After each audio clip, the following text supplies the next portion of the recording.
Okay, okay, let's get started. Welcome to the Longhorn meetup this month, and I will share some Longhorn status, project status to everyone. The most important thing for us is 1.2.0 is our coming release uh, by this month.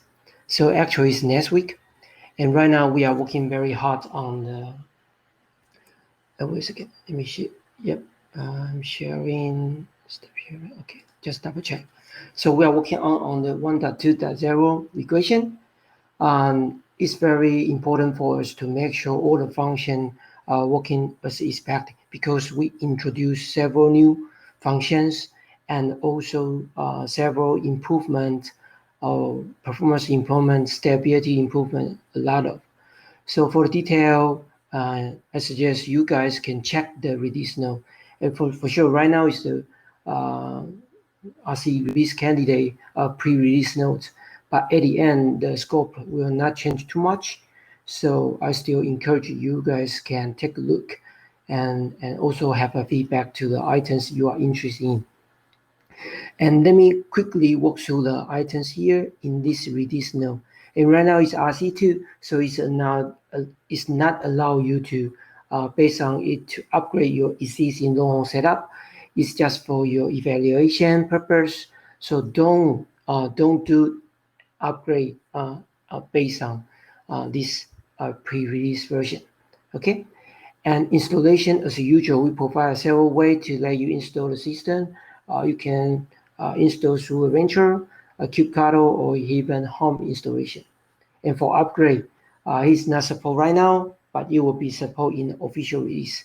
And because right now Longhorn support the major release, minor release, and patch release. So 1.20 will be the latest minor release. So they mean if you want to keep in the 1.1, um, don't try to upgrade to 1.2.0 because 1.2.0 has new feature introduced.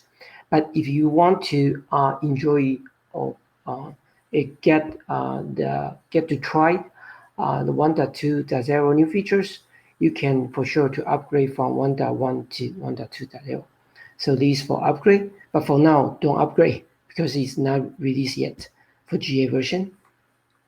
And some features I want to highlight in this section.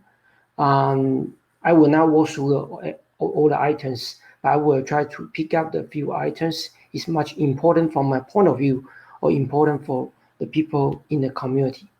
So the first one is we will introduce this one. It's a recurring backup job or we call it recurring backup policy. So that means the user right now you can define a recurring job uh, outside of a volume, outside of storage class, and can be referenced in between. So that means you can reuse the policy you already create and attach to the specific volume to adopt this recurring job. And you also provide a new idea, new design. It's called recurring job group. So you can form a group to including several recurring jobs and apply the group to a specific volume or even specify in your storage class. So you can provide the volume you create based on storage class. So this is very useful and requested a lot, several times from the community. And if you want to look into the detail, this is the ticket.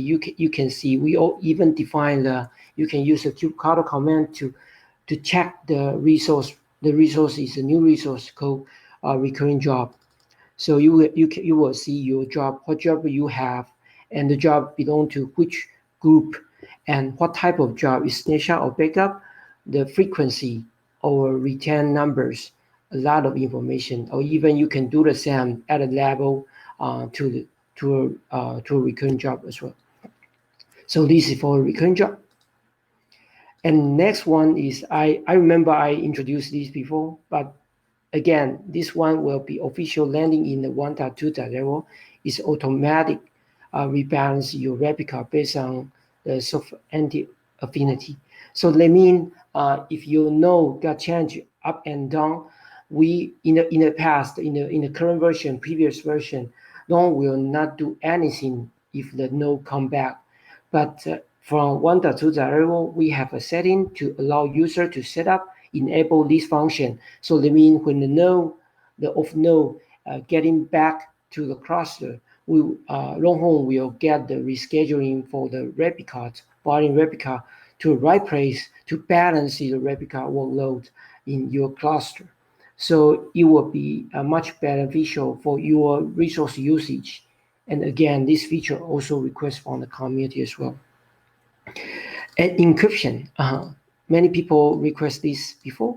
It's quite important. For now, we support backup encryption, but also volume encryption. And this encryption actually encrypt in transit. So he will protect during the traffic transition and even at the end. So because we are volume support the encryption, so they mean our backup support also support the backup encryption. And the same, this one we follow the standard or CSI spec to implement this function. So you will enjoy the feature in 1.2.0. And also we do the backup refactoring. Do you remember? Have you experience in the previous Longhorn version when you try to query your backup items from the remote backup store? Sometimes you will hit the timeout issues, but from 1.2.0 you will not hit this issue anymore because in 1.2.0 the backup we try to refactor in his mechanism by using a synchronized way to sync the backup information from the remote backup target instead of query the backup list from the remote target on demand. So he will improve a lot because he will be make sure all the data will be asynchronously sync up from the remote target, remote backup target, and also remote backup target will be the single source of truth for your backup items. So it brings a lot of benefit for us. So you can expect what's happening in 1.2.0. And next one, we also spend some efforts on improving the replica rebuilding to get the performance well and speed or even efficiency or cost. So this is another one you can see what's going on in 1.2.0. And also we introduced this one in 1.1.2, and also it will be happening in 1.2.0, is we remove a volume attachment recovery policy from Longhorn, and to let the Kubernetes handle the part deletion, and because we have another policy is part deletion. If a volume get detached unexpected, we will get management parts delete, and that a Kubernetes to handle the part lifecycle to get the volume attached back. So this is another one. We try to remove some redundancy or confusing behavior from the previous implementation. And this one, we enhance the data print on low performance environment. That means if you use a spin disk or low spec disk right now, or even low spec networking or low network bandwidth or low CPU, we will improve a lot for this one, and it will make sure you can run on Longhorn well in this kind of low spec environment. So this also happened in 1.2.0. And do you remember we introduced a backend image in 1.1.1 to serve some virtualized workload, especially the other open source project like a Harvester or even Kubernetes. And right now, we make another first step to make more functionality for backend image management. So right now, you even can. Previously, we support download, but right now you even can create a backend image from the volume. So you will be benefit a lot if you already have a volume in your environment, but you can create a backend image in your cluster from the volume directly. And also we support a backend image upload, so you can via Longhorn UI to upload your backend image from the front end. So not just download anymore. So we provide a download, upload, even clone, create back image from the body. It's provide a much combination for the backend image creation. And the other ones is about replica. So we improve a replica rebuilding performance. We also improve how to handle a large replica rebuilding. So this is another one in 1.2.0. And the last one is I want to let you know is probably most important, because in previous or current version, current Longhorn version or previous version, that is version is 1.1.1. It does not support the latest Kubernetes version 1.2022. So because some deprecated API resource we still use in the current Longhorn version. So from 1.2.0, we will bump the upgrade the Kubernetes support version to at least 1.18, but we also can support 1.20, 1.22, and also we upgrade the CSI component to the recent version to support much complete and mature CSI sidecar implementation. So this is the one of most important information I want to share with you guys.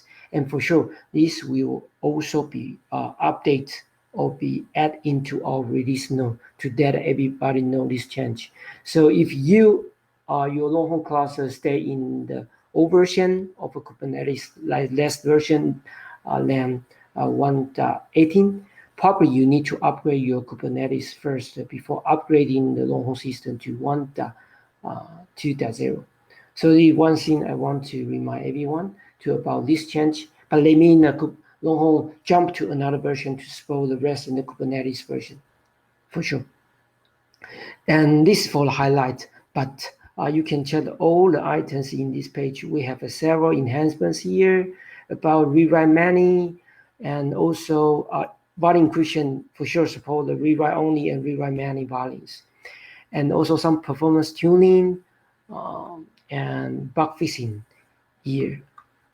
So let me 1.2.0 including several improvements and some tuning for the performance point of view, or even some fancy or interesting function ideas from the community, and we make it truly happen in the 1.2.0 release. So please expect, because it will be released in coming week, sooner or later, so you can start to enjoy the new release later on. Okay, so this is about release. So let me see. Let me stop sharing here. Any questions so far? Okay, cool. So next meetup, and I will try to share more about our new feature. And also we have another upcoming patch release for 1.1.x. The version actually 1.1.3. So if you want to stay in 1.1.x, you probably will expect the 1.1.3's release in near future, because it including some bug fixing and performance issue improvement, but not including new feature, because right now we only include a new feature in the minor version or even major version. So yep. So I think that's it. If you have any further question, as usual, ask your question in our Slack channel or in our GitHub repo. Except the create question issues, I also encourage you guys create the issue in discussion.